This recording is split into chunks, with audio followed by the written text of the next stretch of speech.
Fala galera, sejam muito bem-vindos a mais um vídeo do canal. No vídeo de hoje nós vamos falar a respeito do livro de São Cipriano.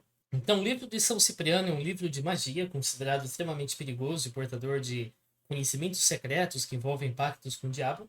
Atualmente tem milhares de vídeos com orações que saem do livro ou experiências pessoais de leitores, bem como um certo medo a respeito do que esse livro é capaz de fazer. A história fica por conta dos inúmeros vídeos que tem sobre o tema. Se você pesquisar São Cipriano no Google, por exemplo, aparece um monte de resultado aqui. Por exemplo, se quem lê pode perder a vida. Eu imagino que sim, né? Ler o livro não torna ninguém imortal. A pior experiência com São Cipriano, quem foi São Cipriano, dono do livro mais perigoso e assim por diante. Esse vídeo tem sessões que vão se encaixar em 4 categorias. Primeiro é o estudo da história do São Cipriano de Cartago e do São Cipriano de Antioquia, a gente vai ver que tem dois. O segundo é o estudo das tradições literárias dos livros de São Cipriano em diversas regiões do mundo. O terceiro é uma descrição de métodos para testar cientificamente a eficácia de um feitiço arbitrário em algum livro de São Cipriano ou qualquer outro tipo. E o quarto é a análise de instâncias nas quais o uso do livro de São Cipriano teria sido documentado e postado na internet. Para começar então, quem foi São Cipriano de Cartago? Esse Cipriano nasceu numa família rica pagã em Cartago, atual Tunísia, no começo do século III. Ele chamava-se Tácios. Ele recebeu uma boa educação e adquiriu um conhecimento aprofundado de leis e política local. Ele se tornou um mediador e um advogado.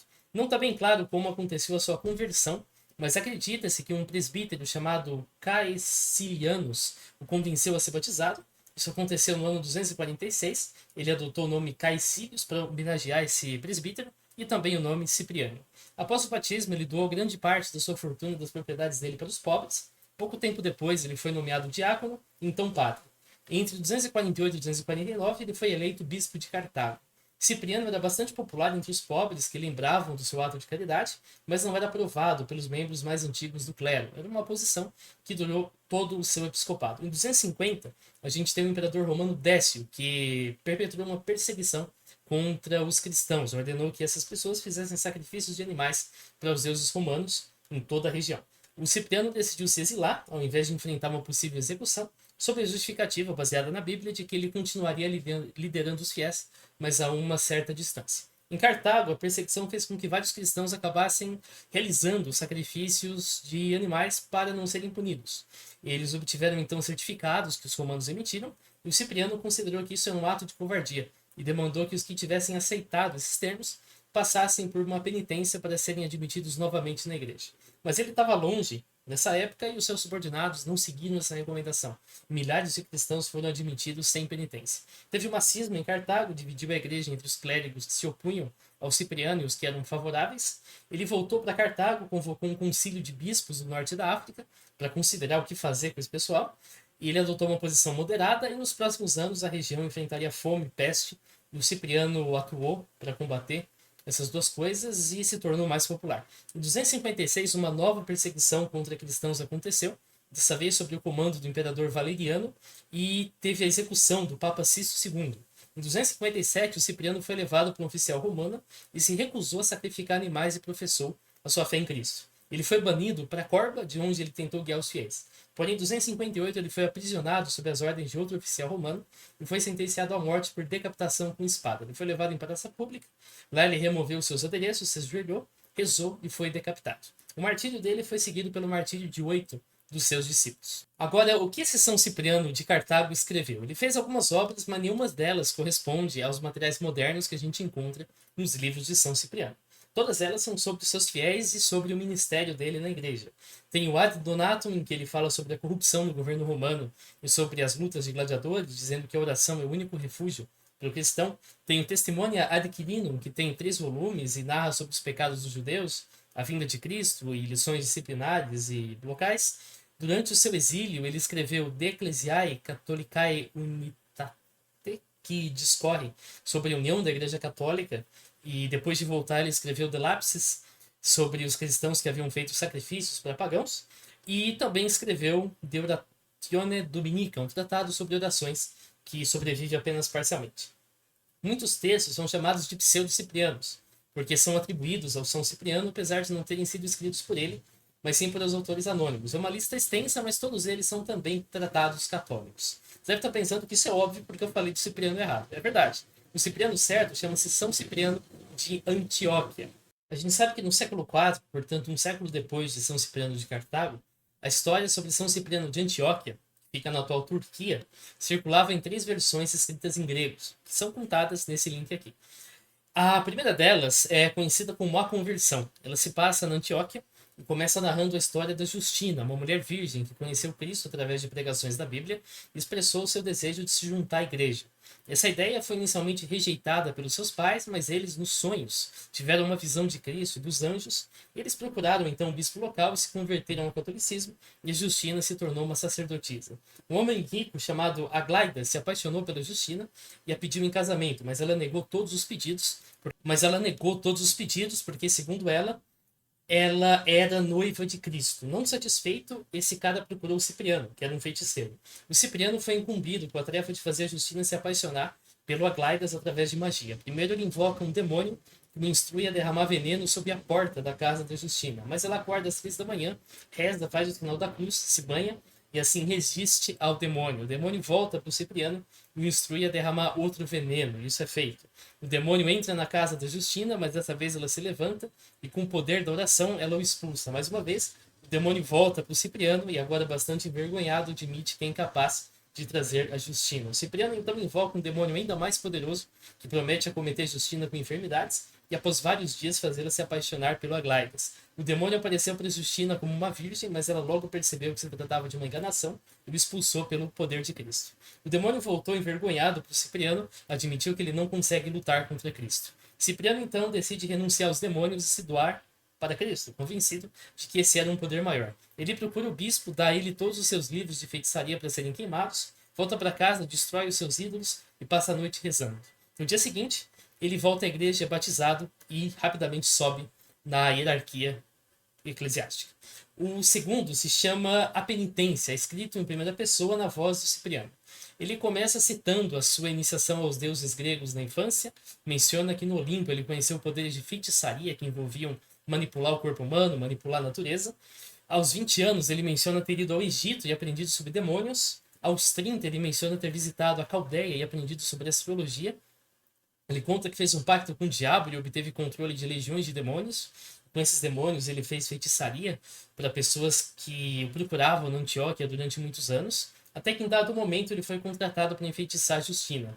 Mas aqui a história fica um pouco diferente da primeira versão, porque o demônio é incapaz de convencer a Justina, então ele aparece para Aglaidas na forma da Justina, mas vira fumaça assim que o Aglaidas a chama de Justina, porque até o nome da Justina era santo bastante para espantar demônios. O Cipriano então causa doenças nos pais dela, mata os animais e causa uma praga na cidade, fazendo com que o povo demandasse que a Justina se oferecesse em casamento. Ainda assim ela resiste. Cipriano então percebe que o diabo estava mentindo e que o seu poder, quando comparado ao de Cristo, equivale ao de um mosquito. O diabo tenta matá-lo, mas o Cipriano faz o sinal da cruz e chama pela ajuda da Justina, que foi suficiente para libertá-lo. Por meio da confissão, ele se entrega para Cristo e passa a levar uma vida santa. O terceiro texto chama-se O Martírio e narra a morte do Cipriano e da Justina. Decorrido algum tempo após o seu ingresso na igreja, um cônsul romano encontra Cipriano e o Cipriano narra a história para ele, explicando que ele também pode ser salvo pelo poder de Cristo. Porém, o cônsul ordena que ambos sejam capturados. O Cipriano e a Justina são jogados em um tacho com cera, gordura e piche, todos quentes, mas eles fazem o sinal da cruz e não pegam fogo. Um oficial do cônsul, suspeitando ser um truque, entra no tacho, mas morre pelo calor. Cipriano e a Justina resistem a várias outras formas de tortura e não abandonam a sua fé. O cônsul então envia uma carta ao imperador informando desse fato, que demanda a execução de ambos por decapitação com espada. Eles são mortos, são deixados para os cachorros comerem, mas alguns fiéis recuperam seus corpos e os trazem para Antioquia como relíquias. O Cipriano de Cartago certamente existiu.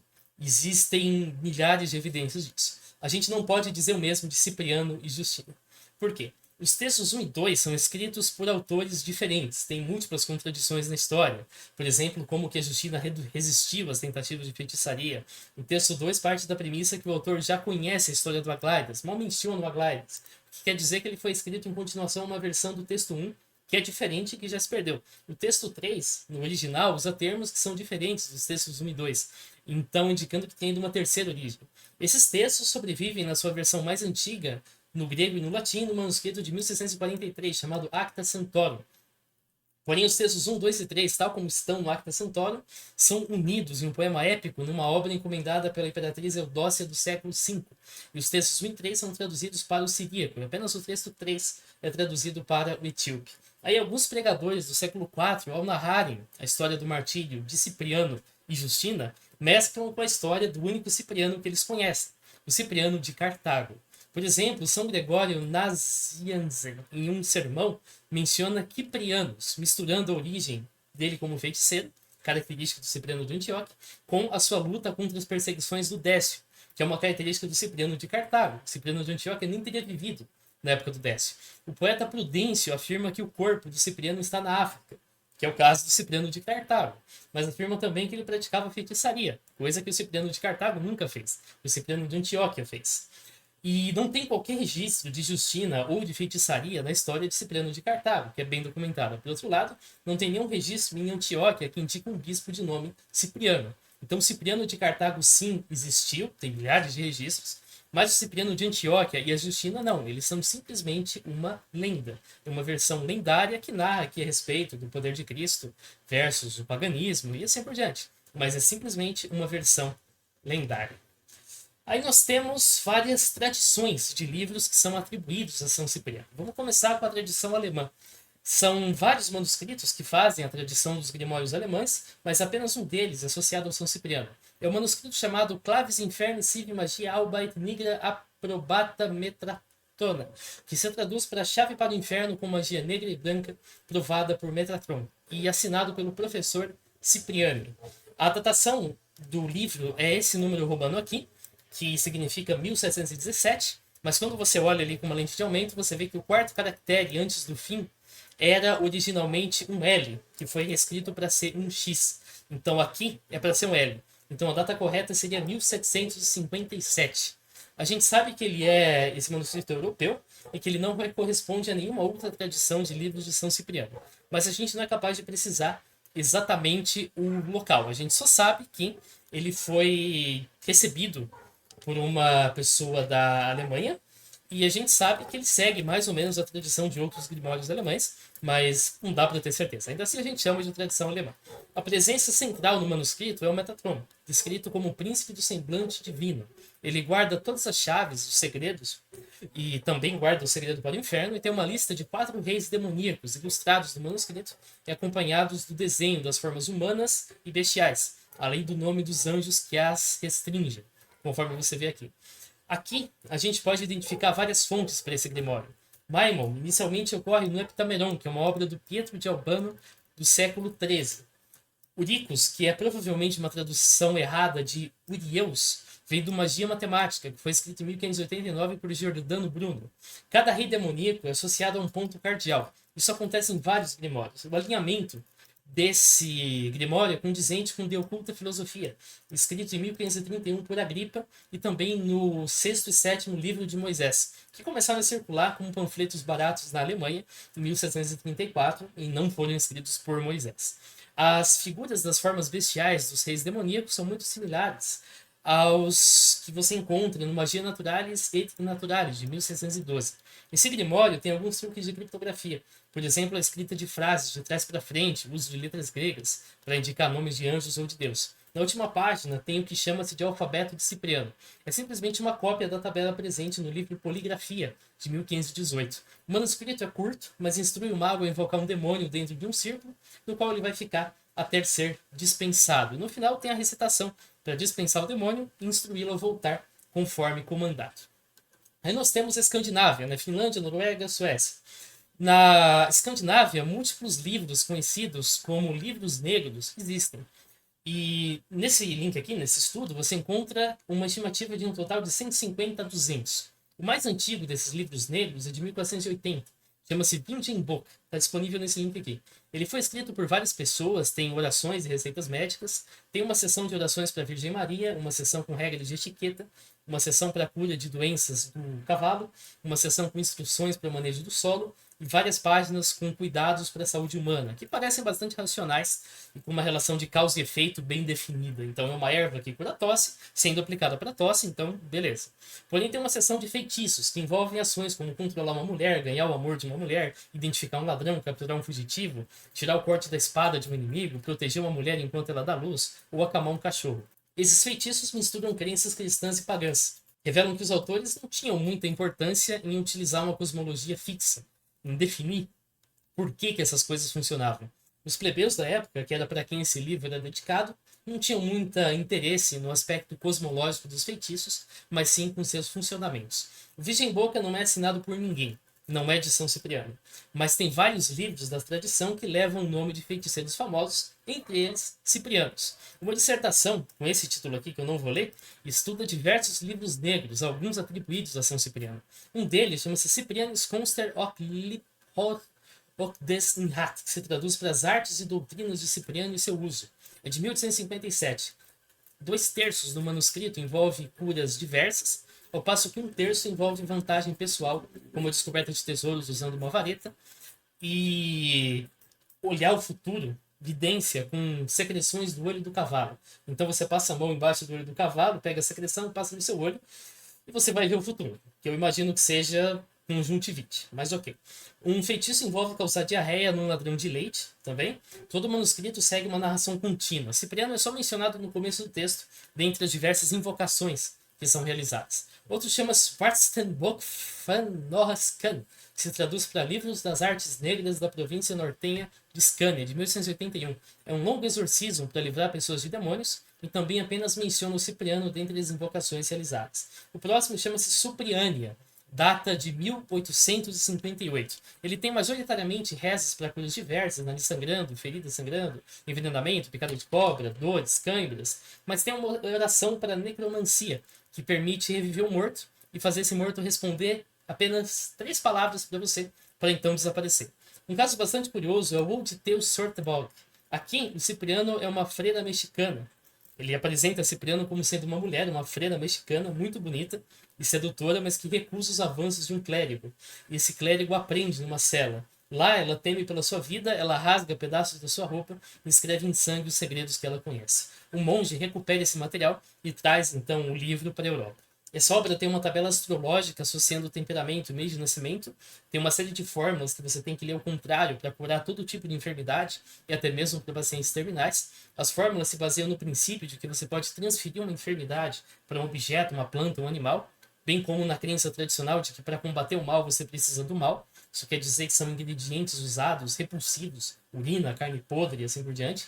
2 outras origens para São Cipriano são mencionadas nesse livro aqui, mas os manuscritos que apresentam essas origens não são citados. Uma delas é que Cipriano era um homem dinamarquês mau, que ao morrer foi mandado para o inferno e, por ser pior que o próprio diabo, foi enviado de volta para a terra. Ele volta para a Dinamarca, então ele escreve 9 livros que são parcialmente preservados nos livros negros. Outra afirma que Cipriano era um estudante que descobriu que estava numa escola de magia negra e escreveu um livro de feitiços com as formas de desfazer a bruxaria que lá existia. Os livros negros da Escandinávia, sejam associados com São Cipriano ou não, eram associados a uma mitologia.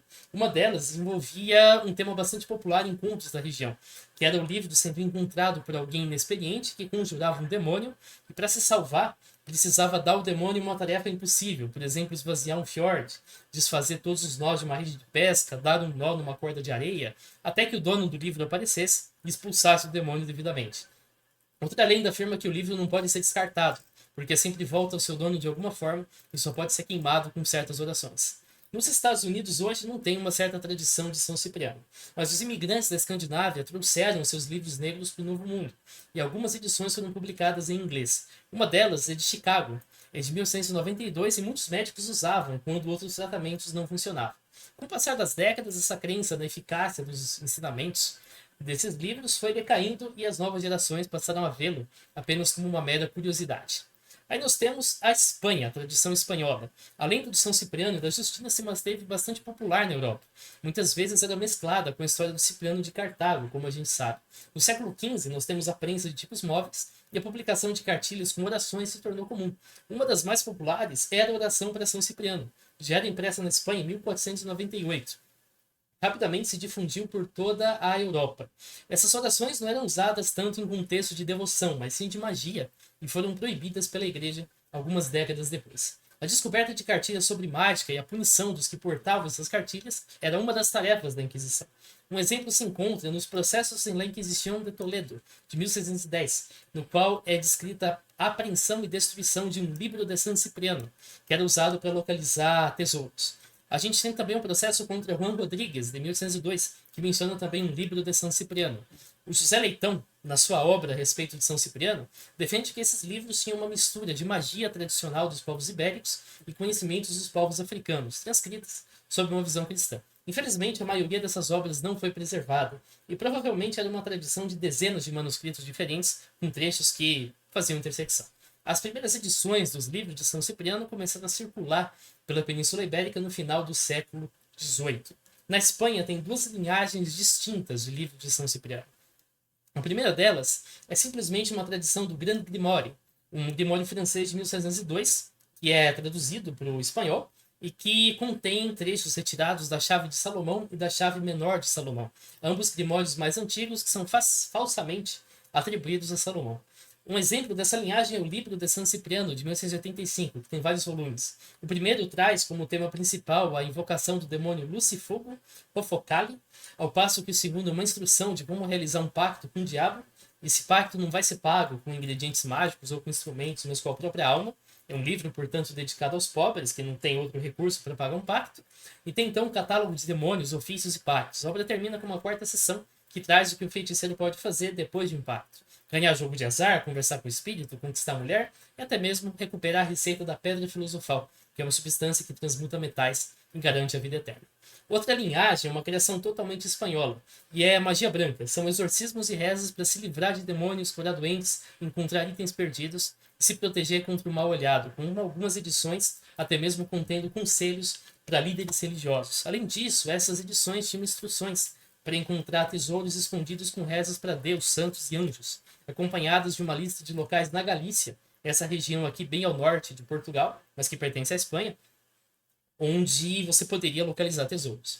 Lá, de fato, é um local rico em monumentos pré-históricos, fortificações da Idade do Ferro, regiões de mineração e tem lendas de tesouros que os muçulmanos deixaram ali. Então não é surpresa que o local tenha sido escolhido. Um livro chamado Milionário de San Cipriano, publicado no século XIX, tem apenas a instrução para localizar tesouros. Ele afirma que Cipriano passou 3 anos numa caverna com um demônio, onde aprendeu sobre os lugares em que os muçulmanos enterram tesouros na Espanha. Esse livro é repleto de anagramas. Um deles ocorre no próprio nome do autor, é o Adolfo Ojaraque. Ojaraque, se você reorganizar, você vai ver que significa cararro, com K, mas é a mesma coisa que cararro com C, você sabe o que significa, né? Em um dos tesouros descritos, a vila de Arunoque, você faz o anagrama também e você chega em Corunha. E em meados do século XIX também aparece o Ciprianilo. Esse é um livro que parte de rituais pagãos benéficos e os cristianiza. Ele, conforme a introdução afirma, é dedicado para sacerdotes, monges e freiras. Os ensinamentos deveriam ser utilizados em ações benevolentes para os fiéis, como curar doenças, encontrar objetos perdidos, buscar água, livrar dos demônios e se proteger do mal olhado. A relação com o demônio aqui não é de pacto, mas é de uma ordem direta que mais parece um exorcismo. Então a ideia é que um pacto seria um pecado, mas se você manda o diabo fazer alguma coisa para você e ele te respeita, você está exorcizando e não fazendo um pacto. Então não teria problema.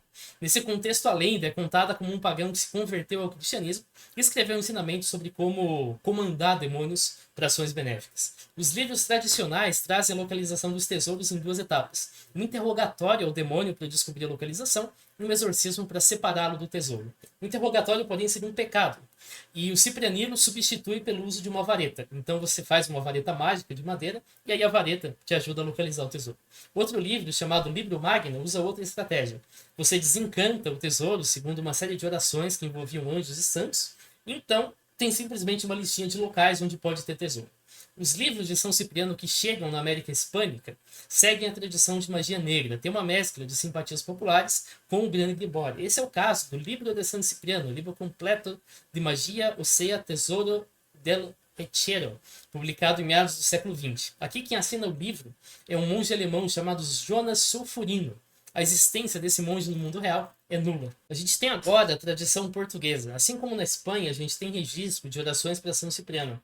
Uma das mais antigas é o julgamento do Pedro Alfonso, de 1541, que menciona que o réu curava pessoas usando um livro de São Ciprião.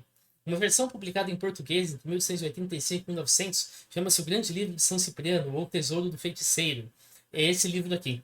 Essa versão assemelha muito a um compilado de almanacs que já circulavam, porque as suas partes não têm uma conexão. Tem erros tipográficos, tem mudança de fonte, tem o mesmo tema sendo abordados em partes diferentes do livro, intersectados por outros temas. Indica que isso foi produzido mesmo como uma junção de almanacs, por uma gráfica com um maquinário bastante barato, e a qualidade do material também indica que era indicado mesmo para venda popular. O livro tem uma advertência dizendo que é a única versão completa, composta de 3 partes, ao contrário de edições anteriores que só possuem 2. Mas os pesquisadores foram incapazes de achar publicações portuguesas anteriores. O livro afirma ter obtido direitos de publicação da Biblioteca Acadêmica Peninsular Catalã. A gente também não encontra nenhuma evidência de que essa biblioteca existiu. Essa edição começa contando a história do São Cipriano, tal como na conversão, então traz o sermão do Gregório Nazareno, que também é outra forma de traduzir. A próxima sessão traz orações para a cura de enfermidades. Tem então uma sessão sobre afastar fantasmas, um exorcismo para expulsar o diabo do corpo de uma pessoa. A próxima sessão segue a tradição dos ciprianos espanhóis e traz uma oração para livrar tesouros de demônios, seguidas de uma lista onde você pode encontrar tesouro. Em seguida tem um capítulo sobre a arte de ver o futuro usando cartas de um baralho comum. Ele é seguido por um capítulo sobre quiromancia, que é a arte de ver o futuro usando as linhas da mão. Tem uma breve sessão contendo rituais amorosos para ganhar dinheiro. Então tem uma sessão que narra episódios da vida de São Cipriano e mais uma sessão sobre o uso de baralho para ver o futuro. Tem então um segundo livro, que já é voltado para a magia negra, e traz rituais para fazer o mal, para obter um pequeno diabinho num vidro, para infligir o mal através de um boneco. A gente tem então uma série de mágicas amorosas, feitiço de fidelidade, de conquista, e depois feitiços de proteção contra doenças e desastres naturais. Tem uma sessão de novo sobre São Cipriano e uma feiticeira chamada Elvira, que é seguida por mais feitiços de vários tipos. Eles se intersectam com uma lista de dias que não pode praticar feitiçaria. A próxima sessão é um tratado de frenologia, que é uma pseudociência popular na época e até recentemente, em que você deduz traços da personalidade com base nas feições do crânio. Em seguida tem mais uma sessão sobre cartomancia e depois a gente tem uma sessão sobre o significado dos sonhos.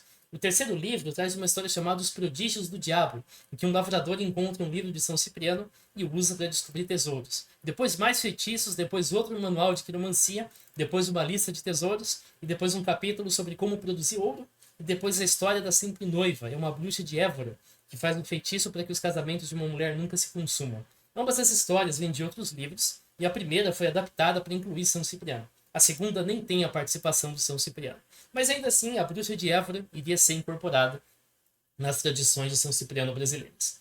O próximo livro português é chamado O Verdadeiro Livro de São Cipriano, ou Tesouro Particular do Feiticeiro. Ele só tem 64 páginas, o que eu falei agora tinha 370 e é dedicado à busca de tesouros. A gente tem ainda uma publicação feita por José Leitão, chamado Cipriano de Coimbra, que tem uma tradução de um manuscrito do século XIX. A primeira seção traz exorcismos de demônios relacionados a problemas em várias partes do corpo, e depois uma instrução para expulsar demônios de tesouros. E a segunda seção ensina você a produzir uma água benta para usar nos rituais de expulsão, bem como uma vara de madeira para localizar tesouros. Temos então a tradição brasileira, que eu acho que é o que você está mais interessado. Essa versão mais antiga, publicada no Brasil, já se perdeu, mas foi anunciada num jornal do ano 1876. Essa edição, como eu disse, não existe mais, ninguém tem um exemplar, mas o símbolo aqui, a descrição, tudo leva a crer que se trata de uma cópia da edição portuguesa. Uma notícia de 1916 afirma que um dos livros mais vendidos naquele ano foi o livro de São Cipriano, com 1.223 exemplares. Anúncios de preços comparados com o que o IBGE registra no salário da época indicam que os livros eram acessíveis para famílias trabalhadoras. Os anúncios mais antigos diziam que era um manuscrito achado ao acaso numa região remota de Portugal, mas isso eventualmente mudou para dizer que o livro tinha sido escrito pelo próprio São Cipriano. Um anúncio de 1934 traz uma publicação também perdida, chamada O Grande e Verdadeiro Livro de São Cipriano, ou O Tesouro do Feiticeiro. Mas a descrição permite concluir que é simplesmente uma cópia da versão portuguesa. A gente tem inclusive a livraria Quaresma, que anunciava que os livros eram os únicos verdadeiros. E a justificativa para isso, no entanto, é a mesma da edição portuguesa, de que possuía 3 volumes. E como a gente sabe, esse livro é uma cópia do livro português. Durante o Estado Novo, que durou entre 37 e 45, a censura foi especialmente direcionada aos livros que tinham ideias socialistas e comunistas, bem como aqueles que tinham religião de matriz africana. Porém, não tem registro de censura dos livros de São Cipriano, digamos que o material ainda mantinha-se fiel à tradição europeia e não tinha incorporado crenças africanas. A Igreja Católica, porém, se posiciona contrária ao livro de São Cipriano, conforme é publicado num artigo de 1958, dizendo que esses livros aqui são da mais baixa e indigna bruxaria. E a partir da década de 50, inúmeras versões do livro de São Cipriano surgem no Brasil. Eu divido essas versões em três categorias. A primeira são meras cópias das versões portuguesas, que incluem até a lista de tesouros na Galícia, que é inacessível para os brasileiros. Esse é o caso do antigo e verdadeiro livro de São Cipriano, esse aqui. É também o caso do São Cipriano Capa Ouro, esse aqui. Ele também tem uma imprecisão, ele mostra esse demônio aqui, ele fala que é Beelzebub.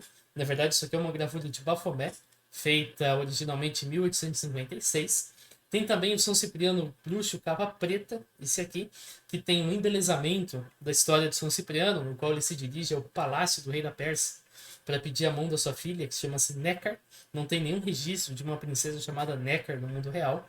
A gente tem o São Cipriano Bruxo Capa Vermelha, que é uma cópia da edição acima. O Grande Livro de São Cipriano também é uma cópia da edição portuguesa. O Livro Negro de São Cipriano, esse aqui, também segue a tradição portuguesa, mas traz uma história mais embelezada de São Cipriano também. Nessa época, porém, ocorre também uma transferência das crenças de religiões de matriz africana, como a Umbanda, que passa das transmissões orais que aconteciam nos terreiros para tradições escritas. Algumas editoras que publicaram esses livros optaram também por publicar versões de São Cipriano com elementos dessas religiões, o que forma a segunda vertente. Alguns deles trazem uma edição exclusivamente brasileira. A origem dessa edição remonta ao Nordeste e é uma mescla de tradições portuguesas e africanas. É chamada Oração da Cabra Preta. A gente tem um antigo livro de São Cipriano, Gigante Verdadeiro Capa de Aço, que traz o compêndio usual de feitiços para as tarefas diversas, algumas sobre-humanas, por exemplo, invisibilidade, e termina com uma oração da Umbanda. Esse livro tem destaque porque ele mistura as histórias de Cipriano de Cartago e Cipriano de Antioquia.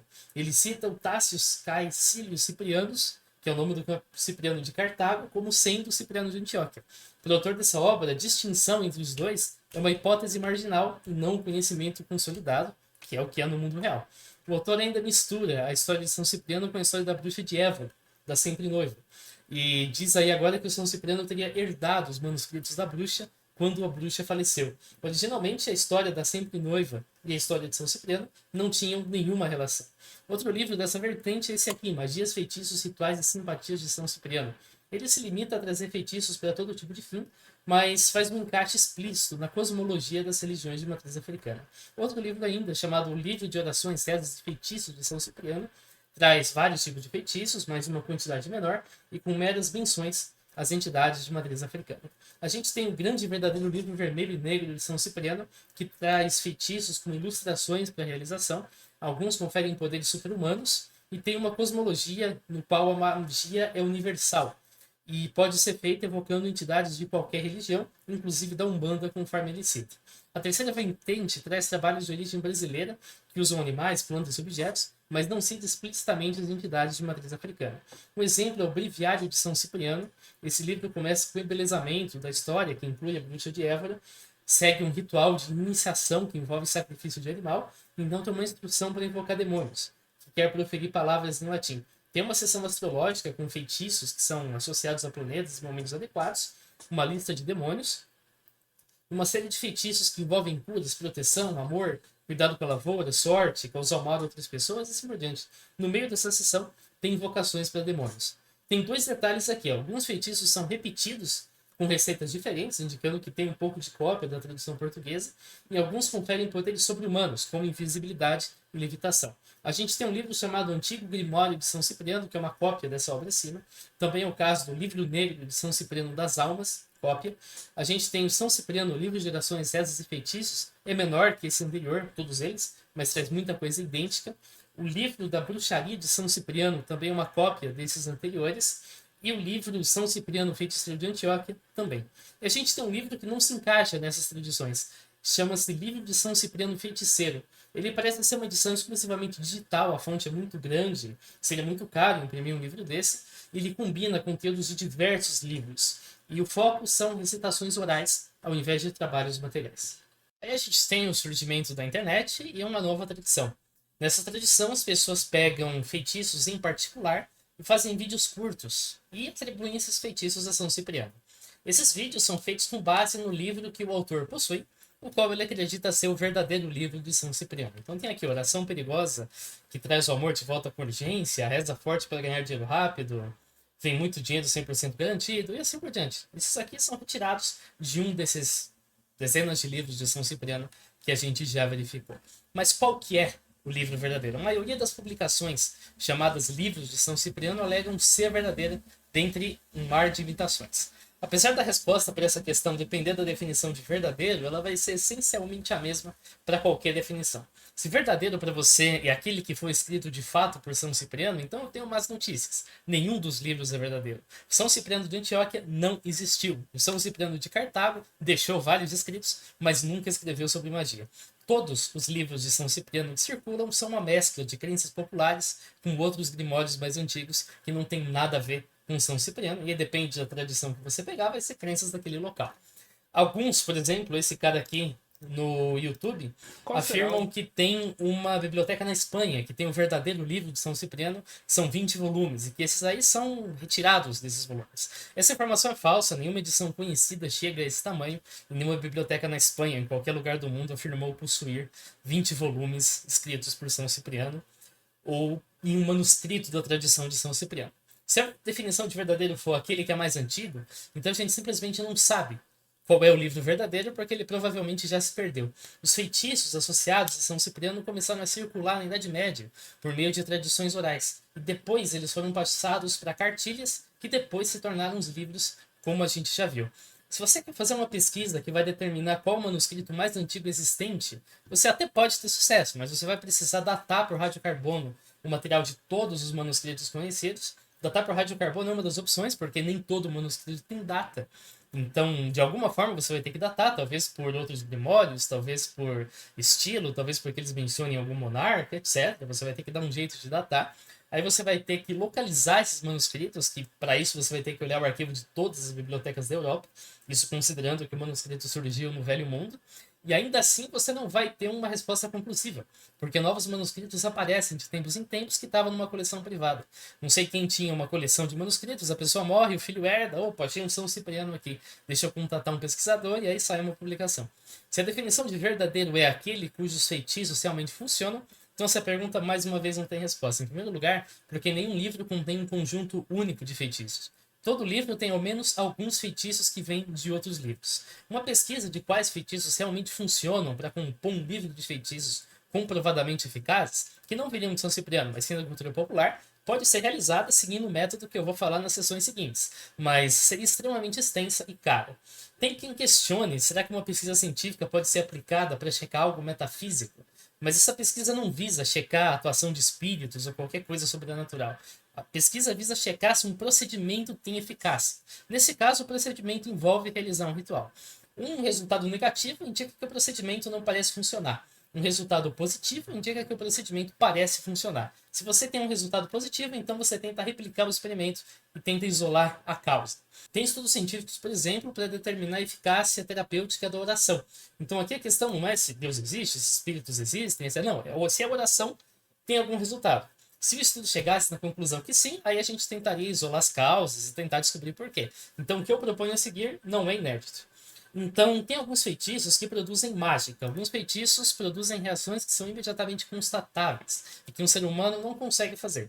Por exemplo, invisibilidade e levitação. Isso é mais simples de testar. Então, aqui a gente tem um exorcismo para ficar invisível. Você tem que, numa quinta-feira, no dia e hora de Júpiter, Júpiter está certo errado, mas ok. Quando for lua nova e essa estiver no signo de Sagitário, você vai ter um salgueiro. Você acha uma fenda que não possa, em hipótese alguma, tomar a luz do sol, nem mesmo mais fraca. Você coloca ali 3 favas, dizendo dessa coisa aqui.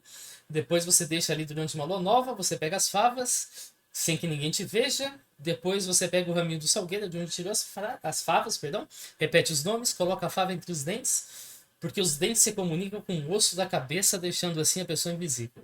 Seria interessante dizer qual osso da cabeça, né? Porque, ok, os dentes se comunicam com o osso da cabeça. Isso é verdade, né? Os dentes estão na cabeça, afinal de contas. Mas acho que dizer qual daria um pouco mais de credibilidade. E aí tem o segundo feitiço, que é para levitar. Ele fala aqui que é para uma pessoa subir ao ar por 24 minutos. Você deita um cara no chão, você coloca 2 pessoas ao pés e outras 2 na cabeça. Aí você fala essas palavras aqui cheira a corpo morto, pesado como um chumbo. apesar do estar errado também, né? Leve com uma pena, levanta-te na hora de Deus, e no fim de ditas as palavras, você aponta os dedos, ele vai subir ao ar como um pássaro, só que aí ele cai depois de 30 minutos. Então eu não entendi se é por 24 ou 30, mas ok, tem uma descrição aqui. Tem duas formas de testar. Na primeira, a gente segue o procedimento à risca, documenta as etapas, verifica se o resultado é obtido ou não. Na segunda, e aí depende de ter alguém que afirma que consegue fazer esse feitiço, em especial aqueles que filmam o feitiço sendo realizado, você convida esse indivíduo para repetir o feitiço num ambiente controlado. Lá você vai monitorar todas as variáveis e você vai constatar que o efeito que você visualiza é inexplicável, ao menos que você aceite a existência de uma explicação sobrenatural e não de um truque de mágica. Isso quer dizer que no ambiente controlado vai ter câmeras em todos os ângulos e o indivíduo vai apresentar todos os seus pertences e todos os seus aparatos para inspeção.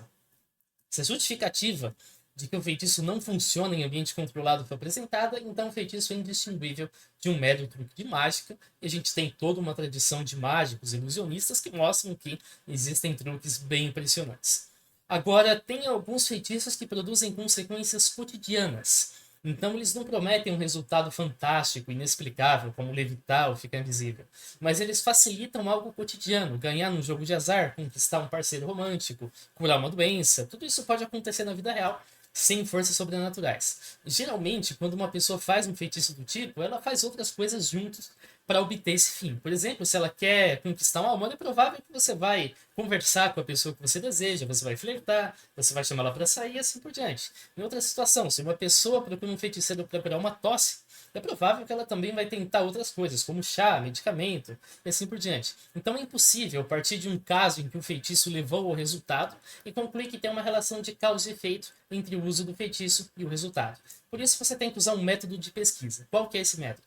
Você vai encontrar 2N pessoas que desejem o mesmo fim, estejam dispostas a experimentar as rezas de São Cipriano. Nem todo mundo tá, tem gente que acha que isso pode trazer algum tipo de consequência espiritual, te levar para o inferno, etc. Então você tem que achar a pessoa que, ok, eu quero testar esse negócio de São Cipriano. Aí você vai elaborar instruções para 2 rituais. O primeiro, você vai copiar o ritual que está no livro de São Cipriano. No segundo, você vai copiar uma variação do primeiro ritual. Você vai trocar ingredientes, vai trocar palavras, de forma que claramente vai ser outro ritual, mas vai ser uma coisa bastante parecida. A gente faz N cópias do ritual 1 e coloca em envelopes, e faz N cópias do ritual 2 e também coloca em envelopes. Cada uma das 2N pessoas tira um envelope aleatório e é instruída a realizar o ritual que está dentro dele, então guardar o ritual de volta no envelope. Você vai dar X dias, sendo X um número adequado para que o ritual seja cumprido. Se é para, sei lá, conquistar um amor, você vai dar, não sei, 30, depende. E todas as pessoas no final, então, reportam seus resultados, seguindo uma métrica definida. Por exemplo, sim ou não, conseguir conquistar a pessoa ou não. E aí as pessoas, entregam seus envelopes. Esse método garante uma execução que é duplo cego. O experimentador não sabe quem está pegando qual tipo de feitiço, porque está no envelope lacrado. E a pessoa não sabe se ela está fazendo um feitiço de São Cipriano ou um feitiço modificado que não deveria servir para nada.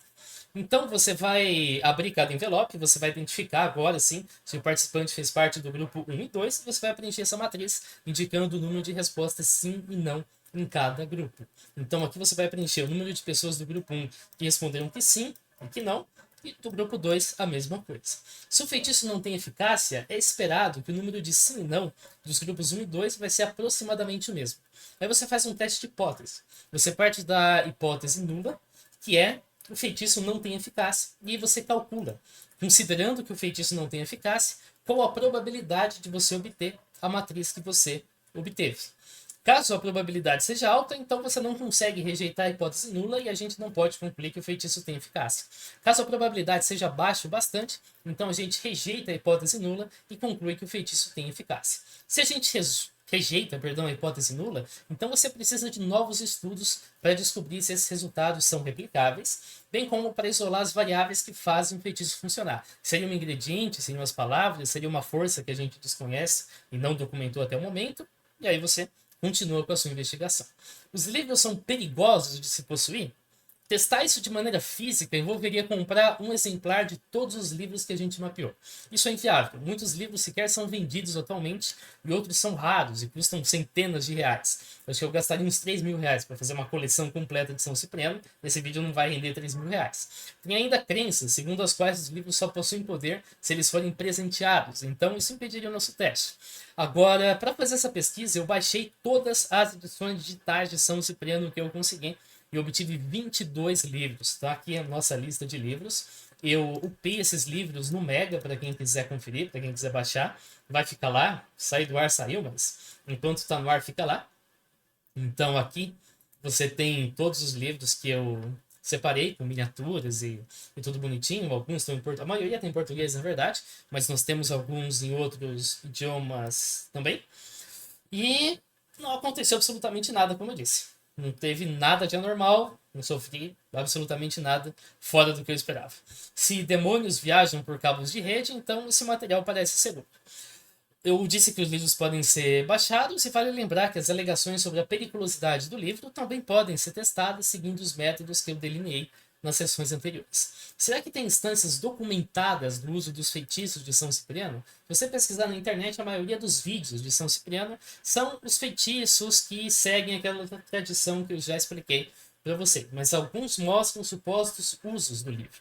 O teste definitivo para esses usos é a reprodução em ambiente controlado, mas eu posso explicar eles com fatores mundanos. O mais famoso é um cara chamado Mr. M de Águas Lindas. Você encontra ele no TikTok aqui. Ele gera dinheiro a partir de papel higiênico ou de folhas de caderno. Então no vídeo aqui, deixa eu aumentar a velocidade, ele começa com um papel higiênico e ele vai realizando aqui a mágica até finalmente produzir dinheiro. A mão dele sai da câmera, mas tem outros vídeos em que a mão não sai. Então eu não imagino que a explicação esteja na mão saindo da câmera. Eu não imagino que essa seja a explicação. Então ele gera aqui toda essa quantia em dinheiro. Em ambiente controlado, eu iria revistar o cara antes do feitiço, eu iria inspecionar o papel higiênico e eu iria analisar o dinheiro que ele produziu em questão de números de série. Será que a magia também sincroniza com o Banco Central e produz números de série contundentes? Porque dinheiro tem número de série, não é, por exemplo, ouro, que ouro é ouro. Não, dinheiro tem um número de série bem específico ali impresso. Você não pode ter dois iguais, por exemplo. Infelizmente não dá para fazer isso. O cara não se dispôs a isso, eu imagino que ele não vá. E o truque que ele realiza parece ser original. Eu contratei mágicos, perguntei, aparentemente esse truque não é realizado de forma idêntica por nenhuma outra pessoa. Mas ele é composto de duas partes: fazer o papel higiênico desaparecer e fazer o dinheiro aparecer. Um truque semelhante pode ser visto nesse link aqui, em que você rasga um papel. Então, você rasga o papel, como aparece aqui, semelhante ao papel higiênico. Você faz o papel desaparecer, o papel rasgado. Então você exibe um papel inteiro. Desse jeito aqui. E aqui ele explica como que esse truque é feito. Então, não parece ser nada muito improvável. Mas como você sabe que esse cara é um mágico e não um feiticeiro de São Cipriano? Porque esse cara tem outros truques que são claramente de mágica.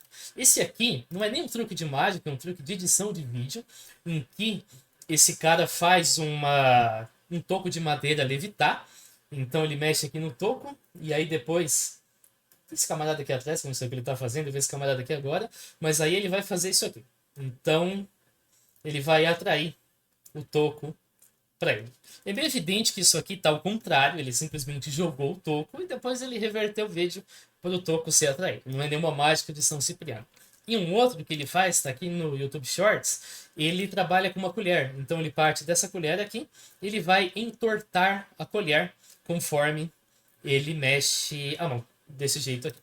Agora, tem várias formas de entortar a colher, esse truque é muito conhecido, acho que quem começou com essa história foi o Uri Geller, a gente pode falar dele no futuro.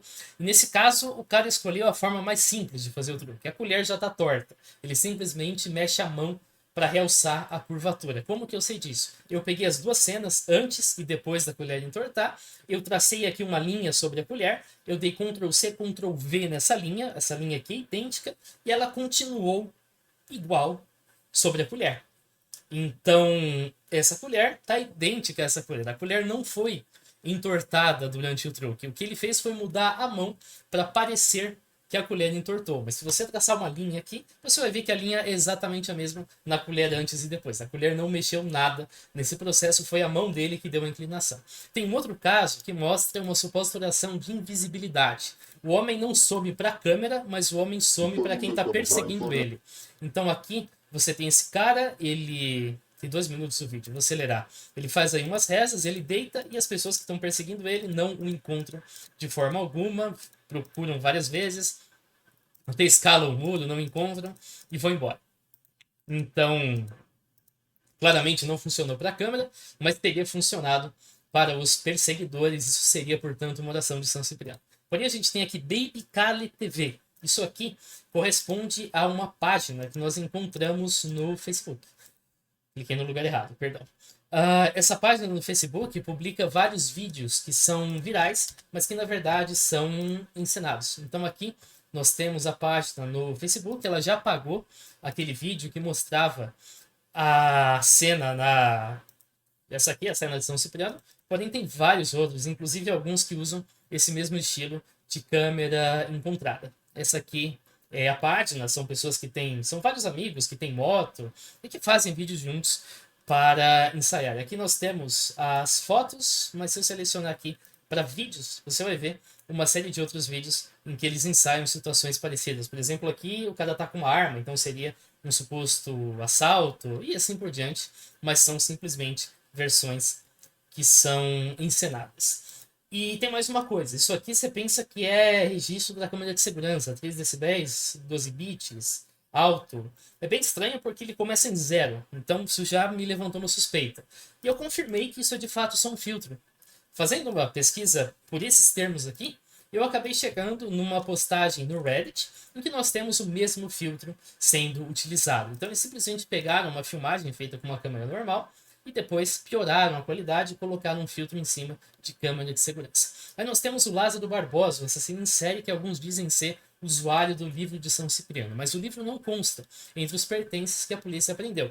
Os pertences incluem, porém, uma série de outros artefatos religiosos. Aí nós temos o BR-104, que faz uma pergunta que eu honestamente não entendi o sentido. Ela fala, mesmo que jamais tenha se valido do livro de São Cipriano, como pensam os mais céticos, na verdade não tem ceticismo algum, é simplesmente, olha, ninguém disse que tinha um livro de São Cipriano, então você não pode concluir que tem livro de São Cipriano. Mas continuando.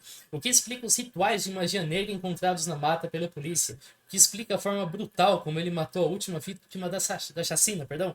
O que explica a forma brutal como ele matou a última vítima da chacina, que inclusive teve uma das orelhas cortadas, e a mesma orelha encontrada em uma casa dentro de um vaso de barro, com mechas de cabelo e itens utilizados em rituais? A resposta é muito simples. O cara fazia rituais que envolviam sacrifícios e partes humanas, mas ele não usava o livro de São Cipriano. O livro de São Cipriano é apenas uma de muitas tradições de magia que trazem feitiços para realizar o mal, e não é nem todo o livro de São Cipriano que faz isso. Então, o que explica? A resposta é bem simples. Qualquer coisa que não envolva o livro de São Cipriano. Você não precisa do livro de São Cipriano para fazer rituais com partes humanas. Você pode fazer sem o livro também. Eles também dá para cortar a orelha, colocar dentro do vaso e tal, se você não tiver um exemplar de São Cipriano perto. Então, realmente não entendo qual é o ponto dessa pergunta. E vale lembrar que ao passo que o Lázaro realizava rituais, ele não foi visto realizando nada inexplicável para um ser humano, e os rituais não o protegeram de ser morto. A facilidade com que ele fugiu da polícia por dias pode ser explicada pelo conhecimento que ele tinha da região. Então assim a gente pode concluir que, apesar de muitos se referirem ao livro de São Cipriano como um material único, na verdade é uma imensa tradição de livros que tem vários países, e no caso do Brasil são vários livros que fazem uma mescla de crenças populares europeias, grimórios europeus mais antigos e crenças populares brasileiras. Nenhum dos livros existentes pode ser determinado verdadeiro, seguindo qualquer critério, especialmente porque o São Cipriano de Antioquia nunca existiu, e porque os manuscritos surgem de tradições orais de cada região. No presente, não tem estudo sobre a eficácia dos feitiços de qualquer livro de São Cipriano, mas eu apresentei um método para testar. Eu saliento que esses testes devem respeitar princípios éticos, por exemplo, de proteção animal. Não quero ninguém sacrificando sapo. Resumindo, os livros não parecem perigosos, ao menos a posse de mais de 20 exemplares digitais que eu mantive ao longo de várias semanas não me resultou em nada negativo observável. As instâncias em que os usos dos feitiços de São Cipriano documentados se provaram por serem explicadas por fatores mundanos. E se você quer comprar um livro de São Cipriano, eu espero que esse vídeo tenha te ajudado a compreender como a tradição existe no Brasil e qual exemplar melhor atende sua curiosidade, conforme os que eu mostrei. É provável que alguns dos que eu mostrei aqui ainda estejam para venda, alguns outros sejam mais raridade, você vai ter que procurar em sebo, procurar nesses lugares para talvez achar algum deles. Valeu por você que assistiu o vídeo e a gente se vê. Falou!